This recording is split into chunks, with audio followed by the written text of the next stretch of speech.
Hello friends, good morning. Welcome to our chemistry class. Today we are going to discuss the continuation of our F block elements. Before going to start this, I want to tell one thing friends. Yesterday my friend have suggested me that to ask a question before starting the class, so that on advice of him, I want to ask a single question before starting the class friends. Okay, let me ask one question and try to answer the question and comment in the comment box friends. Okay, question friends. Okay, just now I will tell the statement. You just tell me whether that statement is correct or wrong and try to justify that friends. Okay, my question is, do all lanthanoid ions exhibit luminescence? Okay, here I am questioning. Do all the lanthanoid ions shows or exhibits luminescence? You just say either yes or no or true or false. This is my first question. Okay. Next, second question friends. Okay. See, these lanthanoid ions are used as phosphorescents on TV screens and fluorescent lights. So, based on which property? Means here you have to mention the property. So, based on which property these lanthanoid complexes or lanthanoid ions are used as phosphorescents on TV screens and fluorescent lights. Okay friends, these are the two questions which I want to ask you. So please try to answer. Okay. Okay, let us enter into today's class friends. Okay, now I want to discuss about properties different from D block elements. Means now I'll tell some of the properties, and those properties of lanthanoids are different from D block elements. Okay, D block elements means transition metals or transition elements. Okay, see, the reactivity of elements is greater than that of transition metals and comparable to those of group 2 metals. Of course, already we have discussed this point in our previous class. As I already said that, see, the reactivity of lanthanoids, okay, the reactivity of lanthanoids is greater than transition metals, and it is comparable to those of group 2 metals. Group 2 metals means alkaline earth metals like beryllium, magnesium, calcium, strontium, barium. Okay, this is the property different from D block elements. Okay friends, now I will discuss some of the characteristic properties of lanthanoids. Okay, okay, let us see. See, these lanthanoids, of course, these are the points related to lanthanoids. So, I think no need to mention again and again. Okay, okay. See, first point. Why I mention point wise means these are actually the most important point, friends, and we have to remember these points. So, for the sake of remembering, I mention like this. Okay, first point. See, they exhibit wide range of coordination number. Okay, the lanthanides, okay, they exhibit wide range of coordination number. Generally we see the coordination of 6 and 12, no?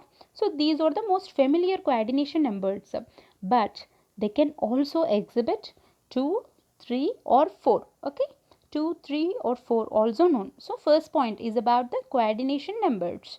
Okay, next, see, coordination geometries means we know generally the geometries were determined by ligand steric factors. We know this point, right? Yeah, because usually geometries were determined by ligand steric factors rather than crystal field effects.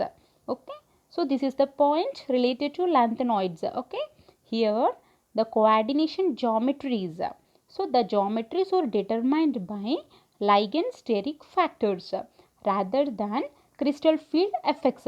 Means usually in case of transition elements or the transition metals, geometries are determined based on crystal field effects, no? But here in this case, the geometries are determined by ligand steric factors rather than crystal field effects. Next, they form labile ionic complexes. that undergo fissile exchange of ligands. Fissile exchange of ligands. See, these lanthanoids can form ionic complexes. Okay, they can form ionic complexes and they are labile. Labile means they are ready to attack or they can easily participate in reactions like that. So labile. So they form ionic complexes and that are labile complexes. So as they are labile, they can undergo fissile exchange of ligands. See, here we have used labile so that they can, fissile means they can easily undergo exchange of ligands. Okay, next. See, the means, see, this is most important point, friends. I think this is the third time I am discussing this point. Again, this point is important. That's why I want to tell you again. Okay, see, the 4f orbitals in the lanthanum plus 3 do not participate directly in bonding. Just try to answer this, friends. Why I am telling this? This 4f orbitals means in Ln plus 3 means lanthanum in plus 3 state, 4f orbitals are not directly involved in bonding. Why? Try to justify this. Okay, see, now I want to tell the reason for this also.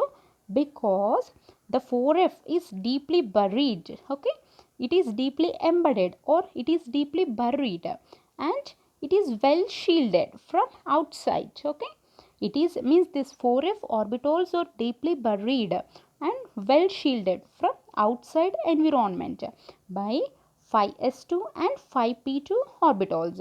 Okay, that's why this 4f orbitals do not participate directly in bonding. Okay, next, their spectroscopic and magnetic properties are thus largely uninfluenced by ligand. Okay, as this 4f orbitals are deeply buried or shielded.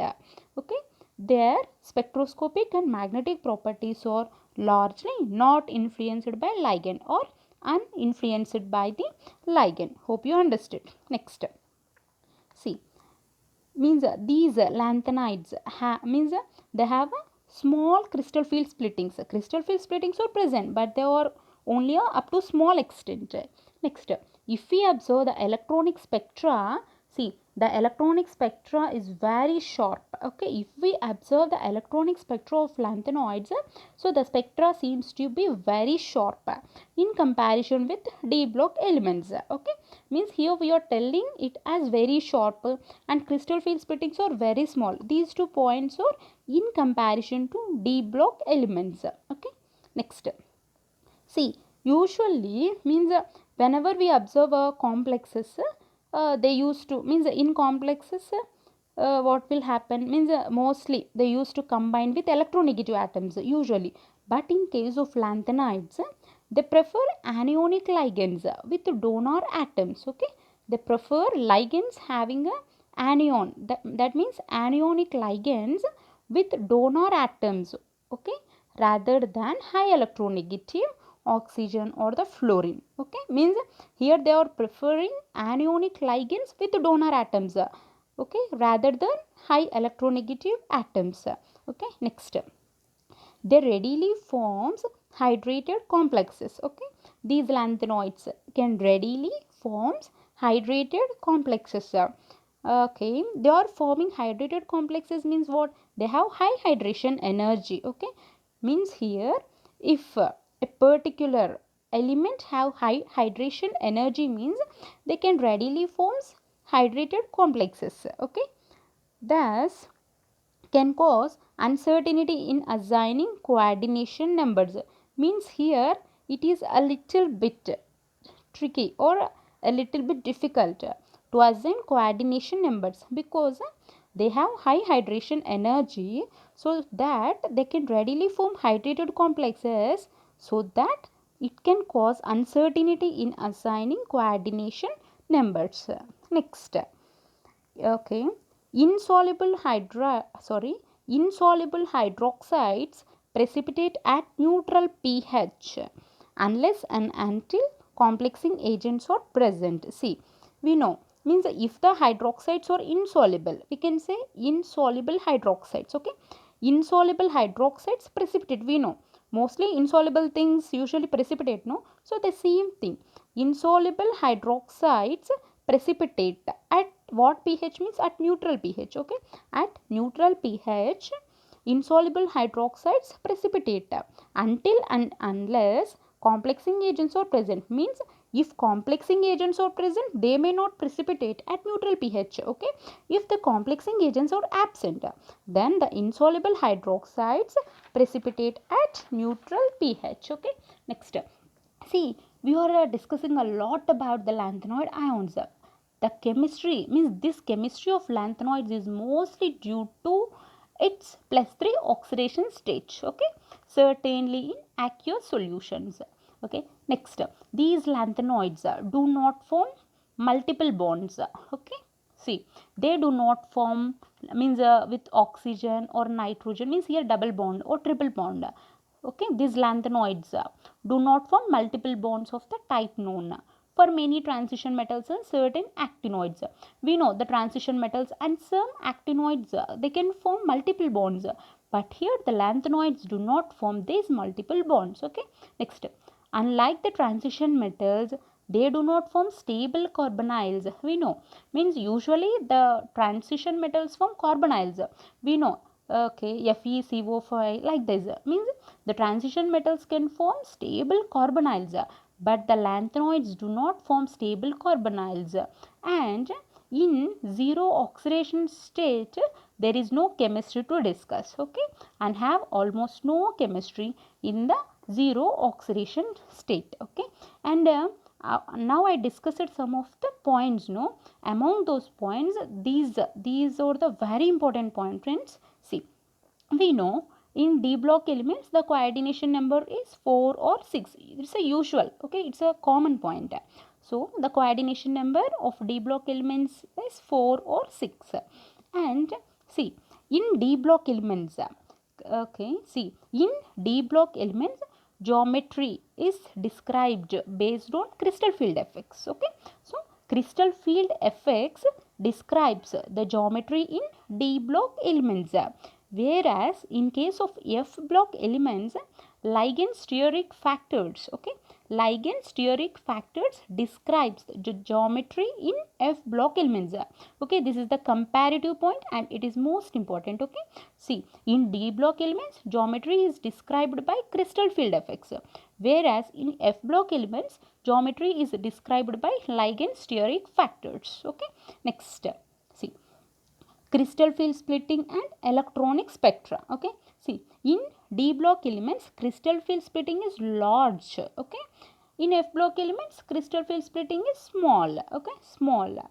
Okay, in d block elements, if we observe the electronic spectra, it seems to be broad. Okay, it appears to be broad, whereas in case of f block elements, the electronic spectra is very sharp. Okay friends, I hope you understood. Thank you.